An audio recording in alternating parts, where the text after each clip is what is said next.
ఇచ్చిన మాట జవదాటారు వాళ్ళు. ఫామ్ హౌస్ కే పరిమితమయ్యారు. సిగ్గుండాలి అనడానికి సిగ్గుండాలి అన్నవరా అమ్మోరా? అంటే మీ అయ్యను ఫామ్ హౌస్ వండబెట్టడానిక ఓట్లు వేసింది మీకు? ఎందుకు తీసుకోవాలి? ప్రతిపక్ష నేతగా హోదా ఎందుకు తీసుకోవాలి? జీతం ఎందుకు తీసుకోవాలి? ఫామ్ హౌస్ వండడానికి నీకు ఓట్లు వేసి గెలిపించి ప్రజలు.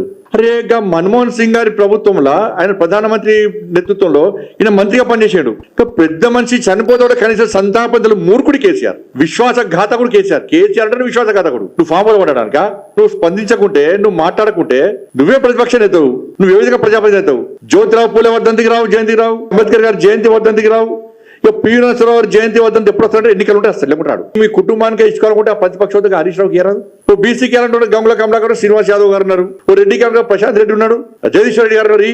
అన్ని సంకలట్టుకొని కింద పెట్టుకొని పంట అయిపోయాయి. ఎవరు రాదుగా పదవులు అన్ని నీకే కావాలి, కానీ ఫామ్ హౌస్ అంటాడు. ఈ ఫామ్ హౌస్ వండడాక ప్రజలు కష్టాల్లో ఆపదలు ఉన్నప్పుడు బయటకి రాని వ్యక్తి ఇక్కడ పెద్ద గాంధీ మాత్రం ఆయన ఏమన్నా ఎలక్షన్స్ రాగానే ఒకప్పుడు నడిచింది, కొన్ని రోజులు యాసతోని భాషతోని ఆ పిట్టకతో ఒకప్పుడు నడిచింది. ఇంకా గది నడుస్తుంది అనుకుంటే రాచరిక పాలన ఇది లేదు అన్న. అంటే మీరు రాగానే మీరు ఎప్పుడు వస్తే ఫామ్ హౌస్ తాగి బయట రాగానే చెవుపోగానే ప్రజలు మీకు ఓట్లు వేయాలి.